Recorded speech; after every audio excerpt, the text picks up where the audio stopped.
The City of Johannesburg Council will today elect a speaker. This comes after a High Court ruling which prevented COPE's chair of chairs from carrying out the responsibilities of the council speaker. The council sitting takes place amid allegations that the DA-led council is on a mission to remove those who voted with the opposition and ousted former council speaker Vasco Da Gama. Mbalenhle Mthethwa is watching events and we now cross live to her. Mbalenhle, very good morning to you. What's happening in council today? Good morning, Desiree. Now, the council meeting has adjourned for a period of 30 minutes. This is to allow the various political parties represented at the City of Johannesburg municipality, at the council meeting rather, in the City of Johannesburg, to make their various nominations and nominate their preferred candidate. One of the people who has been nominated, or who is likely to be nominated, is none other than Colleen Makubele. Now, you'll know her as the chair of chairs. We understand that there was a court ruling against her, preventing her from taking on the responsibilities of the speaker in the absence of a speaker. She joins me now to give us her thoughts and her sentiments on her views as to how she thinks today is going to play out. Thank you so much for speaking to us. It's been quite a turbulent couple of weeks leading up to today. There's that court ruling that happened. We spoke briefly about that. And today you have been put forward as a candidate by the opposition parties as well as minority parties. Are you confident that there are enough numbers to, counterpit you and to give you victory, really? Good morning, Bali, and good morning to the viewers. To start off with a question, yes, we are confident that we've done our work. The numbers are there. It's been turbulent indeed because, as you would know, that we've been back and forth in the media with the court case, etc. What I'm excited about is that we're going to restore the legacy of Mama Connie Bapela. These chambers are called Connie Bapela because she upheld the integrity of these chambers for 20 years when she was the speaker. She upheld the constitution of the land. She made the executives to account and she held them accountable. There was transparency, there was public participation. And all the councillors felt led. She represented everybody. And that's what I hope that with the confidence shown on me, I'll be able to restore into this house should I be elected as the speaker today. Now, we understand that shortly after that High Court ruling, the opposition parties, which is the multi-party government, did announce that they do plan to bring forward a motion of no confidence. How do you feel about this? And, should you emerge today as the speaker, are you at all concerned that, your stay in the position might be short-lived? Not at all. I'm not concerned. They're bringing a motion against me as the chair of chairs. And that motion, if I can talk about it, it will still come to council. Even if I'm a speaker, I would allow it to come because that's my role, to be fair, to be unbiased, and to make sure that I uphold the law at all times.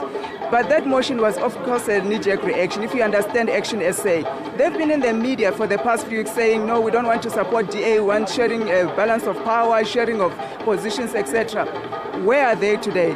They are nominating and voting with DA. Why? Because they received an instruction. How is it that somebody, Corne Mulder, who is the head of the Freedom Front, can sit in a boardroom with 3 forces and decide who must be speaker in the Council of Joburg? What is the role of councillors here? How is it that the DA must sit and decide who must be speaker, who must be city manager in Joburg?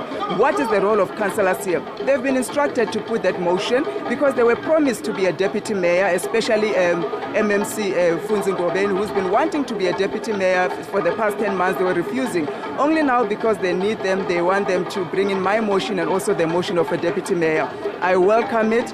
We will see when it sits, it will be debated like any other motions, but at that time, God willing, I'll be the Speaker of Council. So I don't know who are they going to remove as the Chair of Chairs. Okay. Now, there's an allegation that's been doing the rounds that are following the ousting of Vasco Da Gama during that vote of no confidence. There are those within the multi-party government that are being targeted, and there's a purge of sort that is underway to get rid of those people, who voted with the opposition. And And today we heard and we saw the announcement of new council candidates. Is this what the purge in play? Are we seeing the purge in play? Or how do we explain or describe what has happened? And is this normal that you would find new council members so far into, an administration?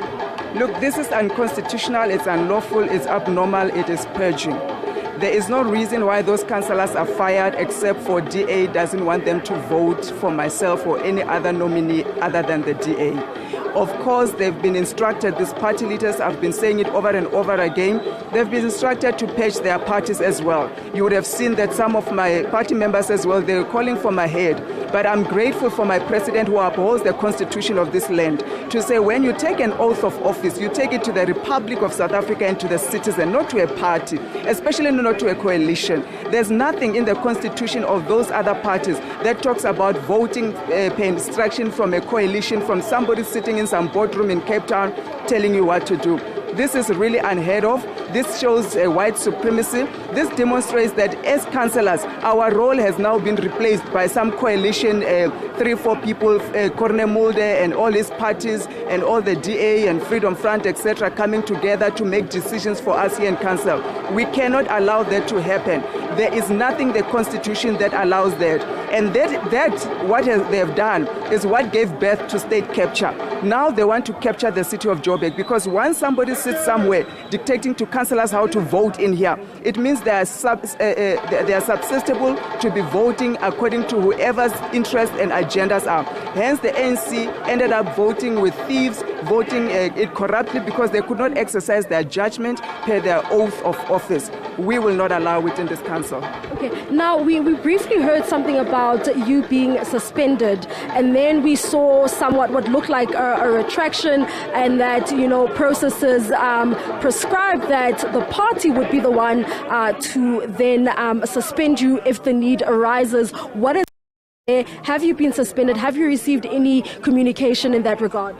I'm not suspended. I'm not going to be suspended. I was with the president even on Saturday. We were together in Jovicho celebrating Heritage Day. He categorically said to me, there is no part, if the day COPE gives me an instruction of how to vote in council, I should resign. Because that's precisely why he resigned from the ANC. He didn't want somebody to tell him sitting somewhere what to do with the work that he's been entrusted to do. And that is where corruption comes from and state capture comes from. I'm not being suspended. I will not be suspended. My leadership, my national leadership is in support, provincial leadership is in support, my regional leadership is in support. Of course, you've seen what Ntate Dennis Bloom was doing in the media. There have been court papers that have been served on him by the party to be removed and to uphold his suspension. No, thank you so much for speaking to us. I had one more question just to seek clarity as to how suspensions are carried out within the city of Johannesburg, but I'm told that we are out of time. There you have it, Colleen Makubela, who could emerge as Speaker of Council if everything goes well and if the opposition has enough numbers. But as you've heard, it's touch and go at the moment, because the DA has also issued a statement saying that they are confident that they will be able to elect a speaker of their choosing